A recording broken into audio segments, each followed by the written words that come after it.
Hi guys, நான் உங்கள்கிட்ட பாணி. இன்றைக்கி நம்ம வந்து breaking the habit of make yourself அந்த நூலிலிருந்து டாக்டர் ஜோ டிஸ்பென்சா அவர் எழுதின அந்த நூலிலிருந்து நம்மளுடைய சூழல் இருக்குது பார்த்தீங்களா, இந்த சூழலை நம்ம எப்படி மாற்றுறது அப்படிங்கிறத நம்ம கற்றுக்க போகிறோம். சரிங்களா?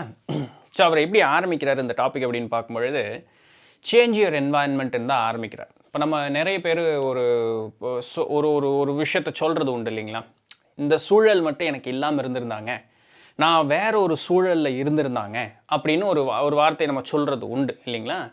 நம்ம கவுண்ட் பண்ணி ஜோக் பார்த்தோன்னு வச்சுங்களேன், அவர் என்ன சொல்லுவார், நான் மட்டும் இந்த சூழ்நிலையில் இல்லாமல் இருந்திருந்தாங்க அப்படியே அறுத்து தள்ளியிருப்பண்ணி அப்படிங்கிற மாதிரி. ஸோ அப்படின்னு கிடையாது அப்படிங்கிறதுக்காக சொல்கிறேன், வேறு ஒன்றும் இல்லை. ஜோ டிஸ்பென்சா அவர் என்ன சொல்கிறாருன்னா, எப்படி நம்மளுடைய சூழலை மாற்றணும், நம்ம என்ன சூழல் எப்படி அமையுது அப்படிங்கிறது தான் முதல் கேள்வியே. சூழல் அப்படிங்கிறத நம்மளை பொறுத்து தான் அமையுது. சூழலை பொறுத்து நம்ம இருக்கிறதா நாம் நினச்சிக்கிட்டு இருக்கோம். இங்கே இப்படி இருக்கிறதுனால தான் நான் இப்படி இருக்கேன்னு நினச்சிக்கிட்டு இருக்கோம். கிடையாது அப்படிங்கிறது தான் இதில் இருக்கக்கூடிய முதல் கூற்று. அந்த சூழல் அப்படி இருக்குன்னா அதற்கு காரணம் நான் தான் அப்படிங்கிறத இதில் இருக்கக்கூடிய முதல் கூற்று. நான் சரியாயிட்டேன், நான் மாறிட்டேன், நான் என்ன மாற்றிக்கிட்டேன் அப்படின்னு சொன்னால் எனக்கேற்றார் போல் சூழல் மாறிடும் அப்படிங்கிறது தான் இங்கே இருக்கக்கூடிய மேட்ரு. இதுதான் மேட்ரு, இதுதான் விஷயம். சரிங்களா? இப்போ நான் அது எப்படிங்க, நான் காலையில் எழுந்திரிக்கிறேன், வீடு பார்த்தா இப்படி தான் இருக்குது, என்னுடைய வீட்டுக்காரமாக இப்படி தான் இருக்க போகிறாங்க, என்னுடைய கணவர் இப்படி தான் இருக்க போகிறாரு, குழந்தை இப்படி தான் இருக்க போகிறாரு, அதில் எப்படி மாற்றம் வரும்? இவங்க இப்படி தான் அப்படிங்கிறது எப்படி நீங்கள் முடிவு பண்ணீங்க? உங்களுடைய எண்ணங்களும் உங்களுடைய உணர்வுகள்னால. ஓகே, சரி, இவங்களுடைய நேச்சர் இதுதான் அப்படின்னு ஒரு ஜட்ஜ்மெண்ட்டுக்கு நீங்கள் வந்துட்டீங்க. அந்த ஜட்ஜ்மெண்ட் நாள்பட உங்களுடைய எண்ணங்களும் அதனோடு சேர்ந்து இருக்கக்கூடிய உணர்வுகளை பொறுத்து நல்லதாவோ மோசமானதோ மாறிக்கிட்டே இருக்கும். அப்படின்னா என்னென்னா, நீங்கள் எதையாவது ஒரு டேட்டாவை உள்ளே போட்டுக்கிட்டே இருக்கீங்க. அந்த உள்ளே போட்டுக்கிட்டே இருக்கக்கூடிய டேட்டா பொறுத்து உங்களுடைய நடவடிக்கையும் செயல்பாடும் இருந்துக்கிட்டே இருக்குது. உங்களுடைய நடவடிக்கையும் செயல்பாடுகளும் தினசரி ஒரே மாதிரி மோனோட்டோனஸ் அப்படியே நடந்துக்கிட்டே இருக்கும்போது நீங்கள் என்ன நினச்சிக்கிறீங்க அப்படின்னு சொன்னால், ஓஹோ, நான் வாழக்கூடிய சூழல் இப்படி தான் போல அப்படிங்கிற ஒரு எண்ணத்திற்கு, ஒரு கற்பனைக்கு நீங்கள் வந்துடுறீங்க. இதுதான் மேட்ரு. ஆனால் உண்மையிலேயே நடக்கக்கூடியது என்னென்னா, ஏதோ ஒரு வகையில் சின்ன வயசுலேருந்து நம்ம அப்படி நம்ம அப்பா அம்மா நம்மளை ப்ரோக்ராம் பண்ணிட்டாங்க இல்லைங்களா. இப்போது ஒரு சிலர் அந்த மாற்றங்களை அனுபவிச்சவங்களுக்கு இப்போ நான் என்ன சொல்கிறேன்னு தெரியும். சின்ன வயசுலேருந்து ஒரு மாதிரி இருந்தாங்க, நம்மளுடைய வாழ்க்கையில் இப்படி ஒரு மாற்றம் வந்ததுங்க. இவ்வளோ நாள் நம்ம மைண்டு வந்து எவ்வளோ பிளாக்டாக இருந்திருக்கு, மைண்டை வந்து நம்ம விரிவடை விடாமையே நம்ம எவ்வளோ வச்சுருந்துருக்கோம் அப்படின்னா அதுக்கப்புறம் தான் அவங்க புரிஞ்சுதுங்க. அப்புறம் அந்த எண்ணத்தை கரெக்டாக மாற்றின பாருங்க, வாழ்க்கையே இப்போ மாறிடுச்சுங்க, சந்தோஷமாக இருக்குங்க அப்படின்னு சொல்லக்கூடிய ஆட்கள் உண்டு. மகிழ்ச்சியாகவும் நல்ல வழியில் சென்றவர்கள் தடமாறி சென்றவர்களும் உண்டு. அப்போ இங்கே மோசமானது நல்லதாக மாறினதும் நல்லது மோசமாக மாறினது எதை பொறுத்து? அவ்வளோ நாளும் அதே சூழலில் தான் அவங்க இன்னும் இருந்துக்கிட்டு இருப்பாங்க. ஆனால் இவங்களுக்கு ஏற்ற மாதிரி நான் சூழலை மாற்றிட்டேன் அப்படிங்கிற ஒரு கற்பனைக்கு வருவாங்க. இல்லை சூழல் என்னை மாற்றிருச்சு அப்படிங்கிற ஒரு கற்பனைக்கு வருவாங்க. இல்லை, அங்கே மாறினது நம்மளுடைய எண்ணங்கள் தான். இந்த எண்ணங்கள் கூட உணர்வுகள் சேரும் பொழுது அது மேலே அதிகப்படியான ஒரு பிடிப்பு அப்படிங்கிறது வந்துடும். ஆனால் நம்மளுடைய மனம் அதை ஒரு காலம் ஒப்புக்கொள்ளாது. அது ஒப்புக்கொள்ளக்கு அது தயாராகவும் இருக்காது. அப்போ அது கை காட்டுறக்கே தான் ரெடியாக இருந்துகிட்டே இருக்கும். மாறினது நான் தான் அப்படின்னு சொல்லக்கூடியது அது ஒப்புக்கொள்ளாது. அப்போ அது என்ன பண்ணும்? சூழல், நீ மாறினதுனால தான்டா உன்னால தான்டா எனக்கு பிரச்சனை வந்தது. அது என்னவோ ஆகிட்டு போட்டோம், நீ சரியாக இருந்திருந்தேன்னா அந்த மாற்றம் ஒன்றும் உன்னை பாதிச்சிருக்காது. இல்லை, இவனை என்ன அடித்தாலும் திருந்த மாட்டேங்கிறான்டா, சரி அவனுக்கு ஏற்ற மாதிரி நாம மாறுவோன்னு அது மாதிரி இருந்திருக்கும். இது என்ன நடந்தாலும் சரி நம்ம ஸ்டாண்டர்டாக இருந்திருந்தோம் அப்படின்னு வச்சுக்கோங்களேன், ஒன்றுமே நம்மளை பாதிச்சிருக்காது. அப்போது எனக்கேற்ற மாதிரி இந்த சூழலை நான் மாற்றிட்டு போயிட்டே நான் அப்படி தாண்டா இருப்பேன் அப்படின்னு போயிட்டே இருந்திருக்கலாம் இல்லைங்களா. நான் ஒரே ஒரு எடுத்துக்காட்டு போடா அப்படின்னு நான் அப்படி தான் இருப்பேன்னு சொல்கிறேன். ஆனால் அது வாழ்க்கையில் ஒருத்தருக்கும் அது ஒரு மாதிரி மாறுபடும் இல்லைங்களா. அப்போ அதற்கு ஏற்றாற் போல் நம்ம இருந்திருக்கலாமே. ஆனால் மனசு அது ஒரு காலம் ஒப்புக்கொள்றதில்ல. அப்போது உண்மையாலுமே நம்மக்கிட்ட இப்போது சரி நடந்து போச்சு, ஒரு இடத்துல சிக்கிறேன், எனக்கு புரியுது, இப்போ நீங்கள் சொல்கிறது புரியுது, சூழல் அப்படிங்கிறத பொறுத்து நான் இல்லை, என்னை பொறுத்து தான் சூழல் அப்படிங்கிறத நான் புரிஞ்சுக்கிட்டேன். சரி, இப்போ நான் எப்படி மாற்றணும், அந்த மேட்டருக்கு வரணும்ல, அந்த கேள்விக்கு பதில் சொல்லணும்ல. இப்போ நான் இதை எப்படி மாற்றிக்கிறது? சூழல், உடல், நேரம், இந்த மூணுக்கு அப்பாற்பட்ட ஒரு தன்மைக்கு நம்ம போகணும். இதுதான் மேட்ரு. சரிங்களா? இருக்கக்கூடிய சூழல் அதுதான் என்னை கட்டுக்குள்ளே வச்சுட்ருக்குங்கிற ஒரு எண்ணத்தை நீங்கள் மீறி வெளியே வரணும். நான் தான் இந்த உடல், என்னுடைய உடல் அசைய மாட்டேங்குது, என்னுடைய உடல் கனத்து போச்சு, என்னால் முடியல, இந்த நான் அப்படி என்னால் அப்படின்னு சொல்லக்கூடியது இந்த உடல் தான் அப்படின்னு சொல்லக்கூடிய இந்த எண்ணத்திலிருந்து நீங்கள் மீண்டு வெளியே வரணும். காலம் அப்படின்னு சொல்லக்கூடியது இந்த நேரத்தில் இதுதாங்க முடியும், அதெல்லாம் முடியாதுங்க, இவ்வளோ காலத்துக்குள்ளே எப்படிங்க, அந்த காலத்திற்குள்ளே நீங்கள் உங்களையவே போட்டு கட்டுறீங்க பாருங்க. இந்த 3மே உங்ககிட்ட இருந்து மாறணும். இதற்கு அப்பாற்பட்டு இருக்கக்கூடிய ஒரு நிலை அப்படிங்கிறதுக்கு நீங்கள் வரணும். இது நீங்கள் சாதிச்சிட்டீங்க அப்படின்னு சொன்னால் சூழலாவது ஒன்றாவது நீங்கள் என்ன பண்ணுறீங்களோ அதற்கு ஏற்றாறு போல் இந்த மொத்த உலகமும் உங்களுக்கு ஏற்றாறு போலவே வேலை செய்ய ஆரம்பிக்கும். எல்லாமே வந்து பயிற்சி தான். ஆரம்ப காலத்தில் இப்போ நான் சொல்லிட்டேன், புரிஞ்சிருச்சு, சூப்பர், நாளைக்கு உலகம் மாறிடவா போகுது? ஒன்றும் கிடையாது. உலகம்னா என்ன? உங்களை சுற்றி இருக்கக்கூடிய வந்து ஒரு சின்ன ஒரு வட்டம் தானே உலகம். அதனால் மாறிடவா போகுது? ஒன்றும் மாற போகிறதில்ல. பட் பயிற்சியினால் நம்மளுடைய அந்த ஒரு செயல்பாட்டை தொடர்ந்து செய்யும் பொழுது கண்டிப்பாக அந்த சூழல் அப்படிங்கிறது மாறும். மூளையினுடைய ஒரே வேலை ஞாபகங்களை கொண்டு போய் சேர்த்து வைக்கிறது மட்டும்தான். காலையில் எந்திரிக்கிறோம், காலை கடன்களை முடிக்கிறோம், என்ன சமைச்சு கொடுக்குறாங்களோ சாப்பிட்றோம், 4 பேர்த்துக்கிட்ட ஒன்றா இன்முகம் காட்டுறோம், இல்லை வள்ளுன்னு உழுக போகிறோம். அதற்கு ஒரு ரீசன் வச்சுருப்போம். இது நடந்தால் இப்படி நடக்கணும், இது நடந்தால் இப்படி நடக்கணும் அப்படின்னு ஒரு ரீசன் வச்சுருப்போம். ஏன்னா சின்ன வயசுலேருந்து நம்ம அப்படி தான் கொண்டு வந்திருக்காங்க. பிறகு பள்ளிக்கூடம் போகிறோன்னா போகிறோம், கல்லூரி போகிறோன்னா போகிறோம், வேலைக்கு போகிறோன்னா போகிறோம் இல்லையா? இல்லை வயது முதிர்ந்தவர்கள் வேலை விட்டு நின்னாங்கன்னா அவர்களுக்கு உண்டான ஆக்டிவிட்டி என்னவோ அதை அவங்க செய்கிறாங்க. இதுபடி இருக்கும். அப்புறம் நாள் ஓடுது. அந்தந்த இடத்துல அதற்கு ஏற்ற மாதிரி இப்படி நடந்தால் இப்படி நடந்தால் இப்படின்னு ஒரு கட்டமைப்பு வச்சுருப்போம். அந்த கட்டமைப்புக்கு ஏற்ற மாதிரி நம்ம நடந்துக்கிட்டு திரும்ப வீட்டுக்கு வர்றோம். அப்புறம் அதே போல் கைகள் கழுவுறோம், சாமி கும்பிட்றோம், கும்பிட்றோம், அப்புறம் கொஞ்சம் நேரம் உட்காடுறோம், சாப்பிட்றோம், அப்புறம் படுத்து தூங்கிடுறோம். அடுத்த நாள் காலையில் இதில் எந்த மாற்றமே வராது. இதில் என்னென்னா போகக்கூடிய தடத்திலிருந்து போகக்கூடிய நேரத்திலிருந்து எல்லாமே ஒரே மாதிரி இருக்கும். இதெல்லாம் எதை பொறுத்து? ஞாபகத்தை பொறுத்து. வேறு ஒன்றுமே இல்லை. இந்த மூளை வந்து ஒன்று ஸ்டோர் பண்ணி வச்சுருக்கு. இது ஒரு ஸ்டோர் ஹவுஸ், வேர் ஹவுஸ் மாதிரி. இந்த சேர்த்து வச்சு எடுத்து கொடுத்துக்கிட்டே இருக்கும். மாற்றமெல்லாம் அதுக்கு பிடிக்காது. ஏன்னா அதுக்கு வேலை செய்யணும். திருப்பியும் மாற்றமெல்லாம் அதுக்கு பிடிக்காது. ஒன்னையவே செஞ்சுட்டுடா, அதான்டா கம்ஃபர்டபுளாக இருக்குது, செய்யி ஒன்னையவே. இது என்ன ஆயிரும்னா வாழ்க்கை மோனோட்டோனஸ் ஆயிரும். ஒன்ஸ் வாழ்க்கை மோனோட்டோனஸ் ஆகிடுச்சுன்னா நீங்கள் அதுக்கப்புறம் தான் சொல்ல ஆரம்பிப்பீங்க, சூழல் இப்படி தான், இப்படி போனால் ஈஸியாக இருக்கும். அந்த பக்கம் போடா, தடம் நல்லா இருக்குடா, இங்கே ரோடு சரியில்லைடா, பரவாயில்ல போய் பழகிட்டோம், எதுக்கு போய் அங்கே ஊரை சுற்றி அங்கே என்ன இருக்குன்னு தெரியாது, அங்கே போய் எதாவது இருந்தால் நான் அது பேசி இப்படியே வரும். சொல்லியிருக்கோமா? சொல்லியிருக்கலாம். சொல்லியிருக்க மாட்டோமா? சொல்லியிருப்போம். நிறைய பேர் சொல்லியிருப்போம் இல்லைங்களா? இதுதான் நம்மளுடைய சூழலுக்குள்ளே நம்மளை கட்டுப்படுத்தி வைக்கிறது, உடலுக்குள்ளே நம்மளை கட்டுப்படுத்தி வைக்கிறது, நேரத்துக்குள்ளே நம்மளை கட்டுப்படுத்தி வைக்கிறது. இதெல்லாம் தான் நீங்கள் உணரக்கூடிய உணர்வுகள் அப்படிங்கிறது உண்மை கிடையாது.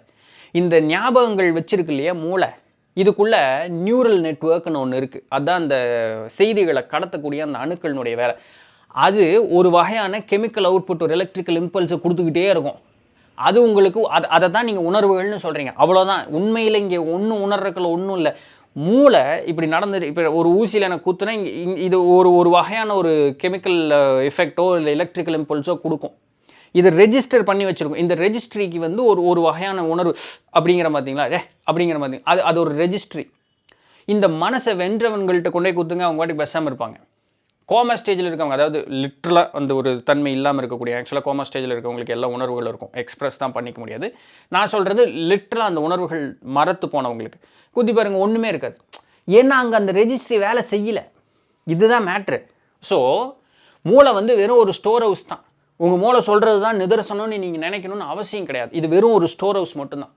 ஸோ உங்களுடைய பழக்கம், your habit becomes your habitat. உங்களுடைய பழக்கம் அப்படின்னு சொல்லக்கூடியது உங்களுடைய சூழலாக மாறுது.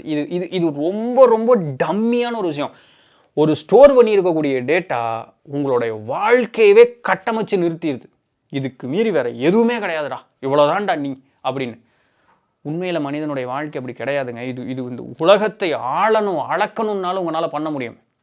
ஆனால் உங்களுடைய ஞாபகம், அந்த ஞாபகத்தோடு சேர்ந்த உணர்வு என்ன பண்ணிடுது? உங்களை போட்டு இறுக்கி நிறுத்திடுது. இந்த உலகத்தில் சாதிச்சவங்களை எல்லாத்தையும் எடுத்து பாருங்களேன். அறிவியலாளர்கள்லேருந்து ஆன்மீகவாதிகள் வரைக்கும் சாதிச்சவங்களை எல்லாத்தையும் எடுத்து பாருங்களேன். இந்த மொத்த உலகமுமே அவங்கள எதிர்த்து திரும்பி நிற்கும். கேஜிஎஃப் ஹீரோவை திரும்பி பாருங்களேன் இல்லையா? அவர் பேர் மறந்துட்டேன், கேஜிஎஃப் ராக்கி. இந்த மொத்த சமுதாயமே ஒரு பக்கம் திரும்பி நிற்கும் போது அவர் ஒத்தாலாக வாழை தூக்கிட்டு இப்படி நிற்கல. என்னென்னலாம் சொல்லி உங்களுக்கு எக்ஸாம்பிள் காட்ட வேண்டியதாக இருக்கு, பட் உண்மைதான் இல்லையா?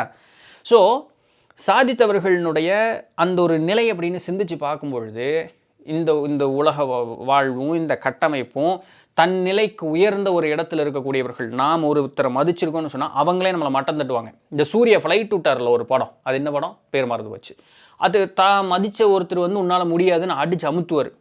சூழல் அப்படி தான் இருக்குது, ஆனால் ஆள் அப்படி தான் இருக்குது. ஆனால் அவர் விடுவாரா? மாட்டார்.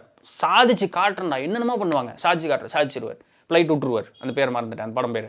ஓகே, அப்போ ஃப்ளைட் விட்டுருவார். அப்போ இங்கே என்ன நடக்குதுன்னா, சூழல் என்னை ஒரு காலத்திலும் கட்டுப்படுத்தாது. ஆனால் அவங்களுக்கு எல்லாரும் என்ன சொல்லுவாங்க? அவன் பெரியாள்ரா, அவன்கிட்ட பகைச்சிக்காதடா, அவனால் முடியாதுடா, நீ இப்படி பிரச்சனைடா, இந்த மாதிரி பிரச்சனைடா, நமக்கு இது குடிசையில் தான்டா இருக்கோம், நம்மளுக்கு ஆள் இல்லைடா, யாருமே இல்லை, என்ன வேணாலும் சொல்லு, என்னுடைய மைண்ட் ஒரு இடத்துல ஃபிக்ஸ் ஆகிடுச்சு, நான் அதை நோக்கி ஓடிக்கிட்டே இருக்கேன். அப்போது அதை நோக்கி ஓடும் பொழுது புது புது புது புது ஐடியா வந்துக்கிட்டே இருக்கும். ஸோ அதை நோக்கி நீங்கள் ஓடிட்டே இருக்கும் பொழுது நீங்கள் என்ன பண்ணுறீங்க? இதைத்தாங்க பெரியவங்க சாதித்தவர்கள் எல்லாம் பண்ணுறாங்க. என்ன பண்ணுறாங்க? அவங்க மைண்டில் விஷன் அப்படி கிளாரிட்டியாக இருக்கும். அவங்க நிதர்சனமாக இந்த முப்பரிமாண உலகத்தில் ஒரு நிகழ்வு நடக்கிறதுக்கு முன்னதாகவே இந்த மனம் அப்படின்னு சொல்லக்கூடிய இந்த அருள் உலகம், குவாண்டம் ஃபீல்டு அப்படின்னு சொல்லக்கூடிய அந்த இடத்துல முழுமையான கட்டமைப்பை அவங்க வடிவமைச்சிருப்பாங்க. இந்த நாயனாரனுடைய பேருங்க போன தடவையே சொல்லணும்னு நினச்சேன், மறந்துட்டேங்க. மனசில் கோயில் கட்டினார் தெரியுமா? ராஜா நிஜமாலுமே கோயில் கட்டிகிட்டு இருப்பார். இவர் மனசில் கோயில் கட்டுவார். ஏன்னா இவர்கிட்ட காசு குணம் இருக்காது, மனசில் கோயில் கட்டுவார். சாமி இவர் மனசுக்குள்ளே தான் வந்து உட்காரும், அங்கே நிஜமாக கட்டின கோயிலுக்கு போகாது. அப்படின்னா என்னென்னா, முப்பரிமாண உலகத்தில் நடக்கிறத காட்டிலும், நடக்கக்கூடிய நிகழ்வுகளை காட்டிலும் மனதில் இருக்கக்கூடிய அந்த ஒரு வைராக்கியம், உத்வேகம் இருக்கு பாருங்க, அதற்கு பலம் பன்மடங்கு அதிகம். அப்போது ஒரு கிளாரிட்டி உங்களுடைய மனசுக்குள்ளே வந்துடுச்சு, இதுதான் நான் செய்ய போகிறேன், இது பண்ணேன், என்னுடைய வாழ்க்கையை நான் நல்ல முறையில் மாற்ற போகிறேன். 100 கிலோ இருக்கேன், 6 மாதம் 1 வருஷம் சும்மா 75 கிலோவில் சிக்குன்னு அப்படி ஆக போகிறேன். அந்த சிக்குன்னு ஆக போகிறேங்கிறது உங்களுடைய மனசில் கட்டமைப்பு வந்துடணும். அது அப்படியே இருக்கணும். அதை முழுக்க இது பண்ணணும். இந்த எண்ணம் தோன்றிடுச்சுன்னா உங்களுடைய செயல் மாற ஆரம்பிச்சிடும். 1 நாள் 2 நாளில் அதுக்கு 1 நாள் 2 நாளுங்க, அப்புறம் தூங்கிட்டேங்க. அப்போ உங்களுடைய மனசில் இன்னும் அந்த கட்டமைப்பு ஒழுக்கமாக எழலைன்னு அர்த்தம். சோம்பேறித்தனம் தான் ஒழுக்கமாக எழுந்திருக்கு. சாதித்தவர்கள் மனசில் அவர்களுக்கு என்ன வேணுங்கிறத தவிர வேற எதுவுமே அவங்களுடைய மனசில் ஓடவே ஓடாது. இந்த இடத்துல கட்டமைச்சிட்டீங்க அப்படின்னு சொன்னால் உங்களுடைய வாழ்வும் சூழலும் எல்லாமே முழுக்க உங்களுடைய கட்டமைப்புக்கு ஏற்றாற் போல் மாறிடும். என்ன நடந்தாலும் அதை பற்றி உங்களுக்கு கவலை இருக்காது. ஓடிட்டே இருப்பீங்க. ஒரு கட்டத்தில் டக்குன்னு உங்களுக்கு ஏற்ற மாதிரி எல்லாத்தையுமே நீங்கள் மாற்றி வச்சுருப்பீங்க. ஒரு எடுத்துக்காட்டு சொல்லட்டுங்களா? இவரே சொல்லியிருக்காரு, ஜோ டிஸ்பென்சா சொல்கிறார். ஒரு ரிசர்ச் நடக்குது, 2 குரூப் பிரிக்கிறாங்க. ஒரு குரூப் வந்து பார்த்திங்கன்னா ப்ராப்பராக பியானோ வாசிக்க தெரிஞ்சவங்க, இன்னொரு குரூப் பார்த்திங்க அப்படின்னு சொன்னால் பியானோ வாசிக்க தெரியாதவங்க. இப்போ இந்த பியானோ வாசிக்க தெரிஞ்சவங்க அப்படின்னு சொன்னாலுமே பெரிய மாஸ்டர் லெவலெல்லாம் ஒன்றும் கிடையாது. ஸோ இவங்களுக்கு வந்து ஃபிசிக்கலாக டீச்சிங் பண்ணி கொடுக்குறாங்க. பியானோ பற்றி தெரியும், பட் இருந்தாலுமே மாஸ்டர்ஸ் வந்து இவங்களுக்கு அந்த கட்டையெல்லாம் வாசிக்கிறதுலேருந்து இவங்களுக்கு எல்லாம் சொல்லித்தராங்க. கைகால் எப்படி இது அவங்க தொட்டு பார்த்து இது பண்ணுறாங்க, ஃபிசிக்கலாக அவங்க கற்றுக்குறாங்க. இன்னொரு குரூப் பார்த்திங்க அப்படின்னு சொன்னால் கற்றுக்கக்கூடியவர்களை வந்து பார்த்துட்டு மட்டும் இருக்காங்க, பார்வை மட்டும்தான் அந்த இடத்துல. ஆனால் அவங்க சொல்கிறது எல்லாமே கேட்குது. ஸோ இவங்க வந்து மனக்கண்ணில் வந்து இவங்க பியானோ வாசிக்கிறதாக அவங்க சொல்லும் பொழுது நான் இந்த கட்டையை அமுத்துறேன், சொல்லும் பொழுது அமுத்துறேன். ஏன்னா அங்கே ஃபிசிக்கலாக பழகிறவங்கள இந்த ஒரு எனக்கு தெரியல, இது ஒரு ஜி மைனர் அமுத்துனா அதுக்குன்னு ஒரு கட்டையை அவங்க அமுத்துறாங்க. இது இவங்க பார்த்துட்டு மட்டும் இருக்காங்க, பார்த்துட்டும் கேட்டுட்டு இருக்காங்க. ஓ ஜி மைனர்னா இத்தனை கட்டையெல்லாம் இப்போ இதுக்கு பேர் ஜி மைனரா, ஓகே அவன் அமுத்துறான். இவன் மனக்கோட்டை மட்டும்தான் அந்த இடத்துல கட்டிகிட்டு இருக்கான். மனதால் அவன் என்ன பண்ணுறான், அந்த பியானோ வாசிப்பதாக அந்த ஒரு நினப்புக்கு மட்டும் வந்துடுறான். அந்த சத்தம் காதில் கேட்குது, கண்ணால் பார்க்குறான், ஆனால் தொடுல உணரல, எதுவுமே பண்ணல. இந்த எக்ஸ்பெரிமெண்ட் நடக்கிறதுக்கு முன்னதாகவே அவன் இந்த மூளை வந்து எப்படி இருக்குது அப்படிங்கிறத ஃபிசிக்கலாக பியானோ வாசிக்கிறவங்க பார்வையால் மட்டுமே, அந்த மனக்கண்ணில் மட்டுமே அதை வாசிக்கக்கூடியவர்கள் 2 பேர்த்தனுடைய மூளையை வந்து ஸ்கேன் பண்ணி எடுத்து வச்சுக்கிறாங்க, டேட்டாவை. ட்ரைனிங்லாம் கொடுக்குறாங்க. ஒரு மாதிரி வாசிக்கிற அளவுக்கு வரைக்கும் கொண்டு வந்து ட்ரைனிங் கொடுத்துட்றாங்க. இப்போது ஃபிசிக்கலாக வாசித்தாங்கல்ல, அவங்க மூளையை வந்து மறுபடியும் ஸ்கேன் பண்ணுறாங்க. இந்த மனக்கண்ணில் மட்டும் வாசிச்சுக்கிட்டு இருந்தாங்க இல்லையா, அவங்களுடைய மூளையும் ஸ்கேன் பண்ணுறாங்க. ஏறத்தாழ 90% நிஜமாக நிதர்சனமாக தொட்டு வாசித்தவனுடைய மூளையில் மாறுதலும் இந்த மனக்கண்ணில் வாசித்தாங்க பாருங்க, அவங்களுடைய மாறுதலும் ஒரே மாதிரி இருக்குது. இந்த வாசிக்கும் பொழுது இவங்களுடைய மூளை என்னென்ன செயல்பாடுக்கு உட்படுதோ அதே செயல்பாடு இந்த மனக்கண்ணில் இது பண்ணவனுக்கும் செயல்பாடு உட்படுது. அப்படின்னா என்னென்னா, ஃபிசிக்கலாக நீங்கள் ஒரு காரியம் செய்யணும் அப்படிங்கிற அவசியம் இல்லை, அது பின்ன நடக்கட்டும். ஆனால் முன்னதாக மனதளவில் அந்த காரியத்திற்கு ஊக்கத்தோடு நீங்கள் நிறுத்தி செயல்பட்டுட்டீங்கன்னா உங்களுடைய உடலும் சூழலும் காலமும் இடமும் எல்லாமே மாறிடும். ஸோ மனதிற்கு அந்த அளவுக்கு பயம் இருக்குது. அப்போ உங்களுடைய சூழலை மாற்ற வேண்டும் என்றால் எது முதல்ல மாறணும்? இங்கே உங்களுடைய எண்ணம், உங்களுடைய உணர்வு, இதெல்லாம் சேர்ந்து இங்கே மாற்றம் அடையணும். டிஃபால்ட்டாக இருக்கக்கூடியது எல்லாத்தையும், அப்பா தம்பி உன்னால தான்டா எல்லா பிரச்சனையுமாமா இப்போ தான் கேள்விப்பட்டேன், கொஞ்சம் இப்படி ஓரத்தில் இரு, உன்னை தேவைப்பட்டால் யூஸ் பண்ணிக்கிறேன், நான் என்னை மாற்றிக்கிறதுக்கு நான் முற்பட போகிறேன். இந்த மனக்கோட்டையை கட்டுங்க. அவரவர் தேவை என்னவோ அந்த தேவைக்கு ஏற்றார் போல் அந்த தேவை, நான் அந்த உடலினுடைய கட்டமைப்பை பற்றி சொன்னேன் இல்லையா, 100 கிலோ இருக்கேன், 75 கிலோ ஆகணும், இது ஒரு தேவை. இல்லையா? அது நீங்கள் என்ன வேணாலும் நினைங்க. சிஎம் ஆகணும்னு நினைக்கிறீங்களா? நினைங்க. அப்படியாவது இந்த நாடு உருப்பிட்டுடும். போய் பண்ணுங்க. பிஎம் ஆகுறீங்களா? போங்க. தமிழை வளங்க. போய் மொத்த நாடு முழுக்க தமிழை கொடுங்க. சரி நிலைங்களேன், என்ன தப்பு? ஆனால் அதற்கேற்றாற் போல் உங்களுடைய எண்ணத்தில் அது அப்படியே கட்டமைப்பு வரணும். அந்த நாயனார் எப்படி கோயில் கட்டினார்? சும்மா அப்படி யோசிச்சா கோயில் வந்துருச்சு அப்படின்னாரா? இல்லை. பேஸ்மெண்ட்டிலிருந்து போட்டுக்கிட்டு வந்தார். இதுக்கு இத்தனை நாள் பிடிக்கும், இதுக்கு இத்தனை நாள் பிடிக்கும், இதுக்கு இத்தனை நாள் பிடிக்கும்னு அப்படியே அந்த கட்டமைப்பை கொண்டு வந்தார். அதுபோல் நீங்கள் கட்டமைப்பு கொண்டு வரணும். இங்கே நமக்கு ஒரு சூழல் ஏற்படுது. இந்த சூழல் நம்ம இங்கே இருக்கோம். நம்மளை எப்பவுமே ஹீரோவாக நினச்சிக்குவோம் இல்லையா? அதையவே பண்ணுங்கள், வேறு ஒன்றும் இல்லை. ஆனால் அந்த ப்ரொசீஜரை அப்படியே கொண்டு போங்க. மூளை வந்து ஃபஸ்ட்டு மூளை வந்து மறுக்கும், அப்புறம் அதை ஏற்றுக்க ஆரம்பிக்கும், அப்புறம் அதுவாகவே அது மாறிடும். இது அதுவாகவே மாறிடுச்சுன்னு உங்களுடைய செயலும் அதுக்கு ஏற்ற மாதிரி வரும். சூழல் மாறும்.